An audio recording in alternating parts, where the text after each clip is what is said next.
Bismillahirrahmanirrahim. Assalamu alaikum dear students. Today my lecture is on linear differential equation.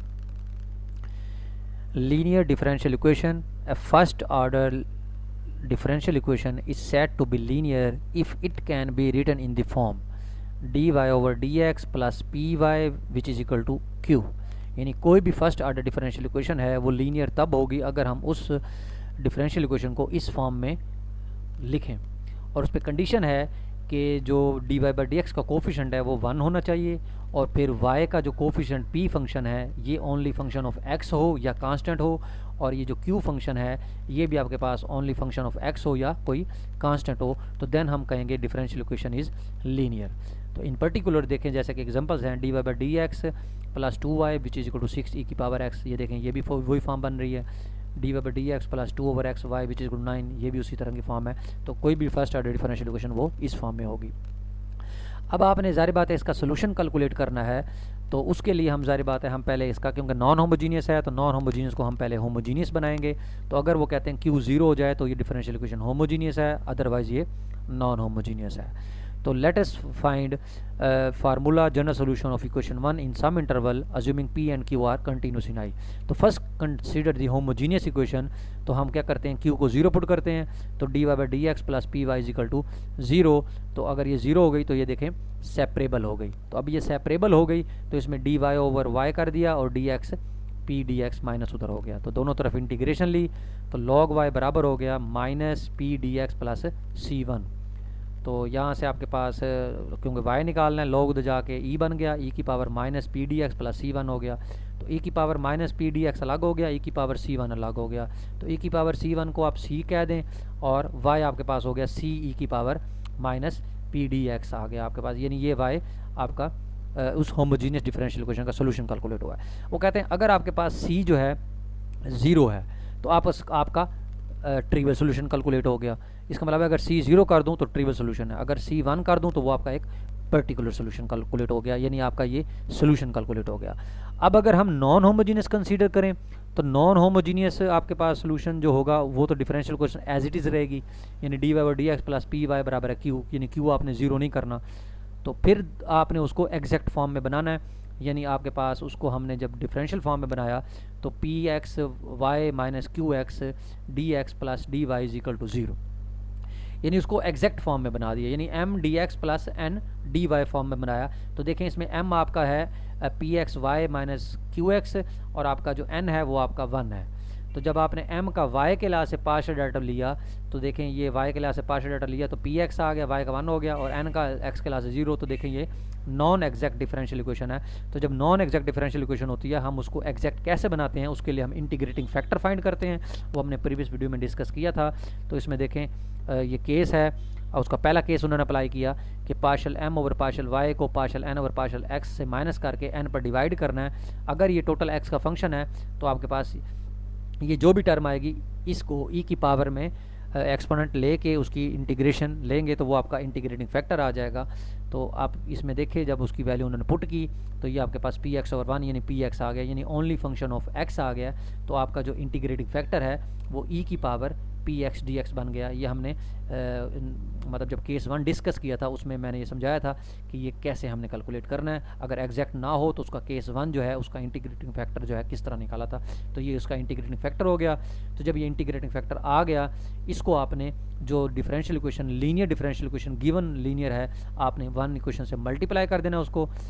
तो given differential equation से जब आपको multiply कर देंगे तो मल्टीप्लाई करने के बाद उसकी जो लेफ्ट हैंड साइड है, क्योंकि मेन इसमें तो यही चीज़ है ना कि फर्स्ट ऑर्डर डिफरेंशियल इक्वेशन को जब हम सॉल्व कर रहे हैं तो उसमें यही चीज़ देखनी है कि जब हम इंटीग्रेटिंग फैक्टर से जब हम फर्स्ट लीनियर डिफरेंशियल इक्वेशन को मल्टीप्लाई करते हैं इंटीग्रेटिंग फैक्टर से, तो उसकी जो लेफ्ट हैंड साइड होती है वो एक इंटीग्रेटिंग फैक्टर और मल्टीप्लाई बाय डिपेंडेंट वेरिएबल उसके प्रोडक्ट का ये डेरिवेटिव बनता है हमेशा. यानी इसकी जो ये लेफ्ट हैंड साइड है ये क्या बनेगी, एक डिपेंडेंट वेरिएबल और एक इंटीग्रेटिंग फैक्टर, दोनों के प्रोडक्ट का ये डेरिवेटिव बनेगा और राइट साइड वैसे रहेगी. अब दोनों तरफ आप इंटीग्रेशन ले लें, आप डेरिवेटिव इंटीग्रेशन कैंसिल हो जाएगी और इधर आपके पास इसकी इंटीग्रेशन हो जाएगी.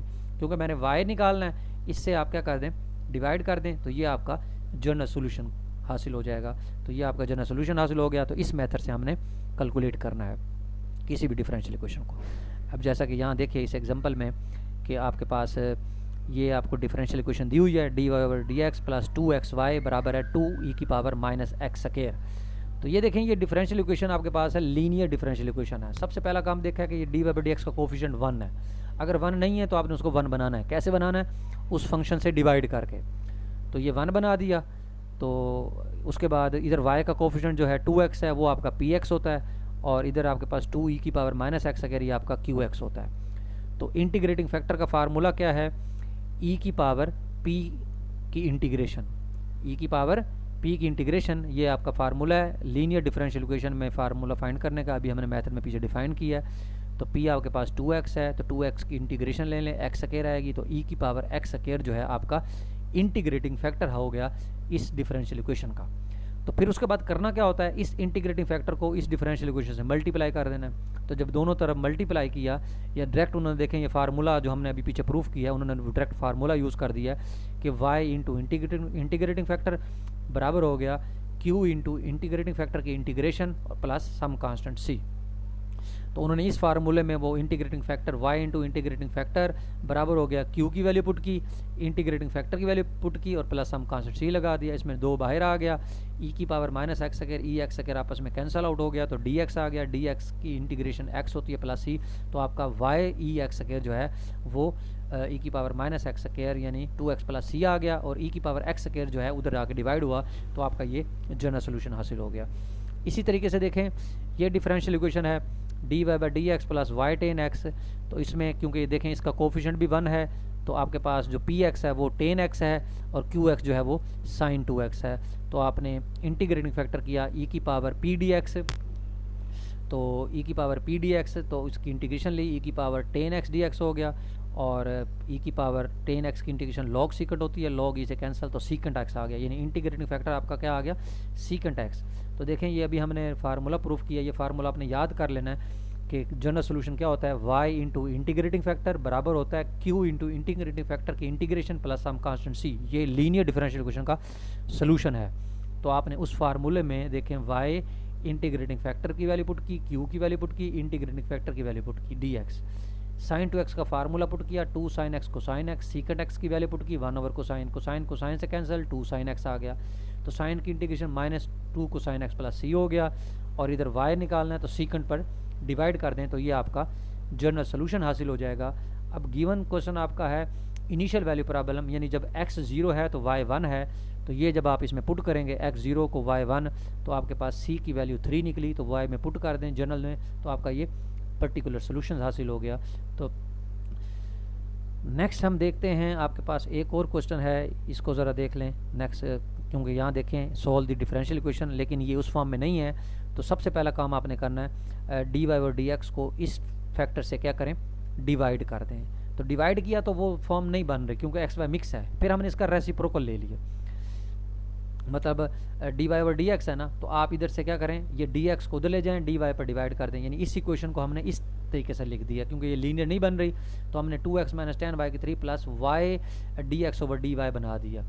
तो dx ओवर dy बनाया, तो फिर dx ओवर dy के साथ y आया, तो आपने y पर तकसीम कर दिया। जब y पर तकसीम किया तो आपके पास ये फॉर्म बन गई है dx ओवर dy प्लस 2 और y x बराबर है 10y स्क्वायर, यानी ये डिफरेंशियल इक्वेशन बनी है, लेकिन किसके अंदर बनी है? x में बनी है। तो इसमें जारी बात है हम वही काम करेंगे, क्योंकि अब आपका क्योंकि ये x डिपेंडेंट वेरिएबल है, इंडिपेंडेंट y है, तो इसका मतलब है ये इंडिपेंडेंट जो वेरिएबल है वो 2 ओवर y है, तो पी वाई आपका 2 ओवर y है, तो आपका इंटीग्रेटिंग फैक्टर जो होगा वो 2 और y की इंटीग्रेशन होगी, यानी p आपका 2 ओवर y, q आपका 10y स्क्वायर। तो p dy इंटीग्रेशन लेंगे तो आपके पास इंटीग्रेटिंग फैक्टर जो है y स्क्वायर हासिल हो गया। फार्मूले में आप पुट करें, क्योंकि x में लीनियर है तो जनरल सोल्यूशन बनेगा x integrating factor q integrating factor, क्योंकि x में है तो dy के लिहाज से लेंगे, अगर y में होती है तो dx लेते हैं यहाँ, प्लस सम कांस्टेंट c। तो इसमें जब आपने पुट किया और आपके पास ये उसका जनरल सोल्यूशन हासिल हो गया। इस तरीके से आप इसकी अदर एग्जांपल्स भी जो हैं वो भी देख सकते हैं कि लीनियर डिफरेंशियल इक्वेशन को किस तरीके से सॉल्व करना है। ये मेथड आप अपने जेन में रखें, उसका जनरल फार्मूला बस याद रख लें, उस फार्मूले में आपने वैल्यूज़ को पुट करना है इंटीग्रेटिंग फैक्टर फाइंड करके, तो आपका उसका जनरल सोल्यूशन या पर्टिकुलर सोल्यूशन कैलकुलेट हो जाएगा। Thank you very much.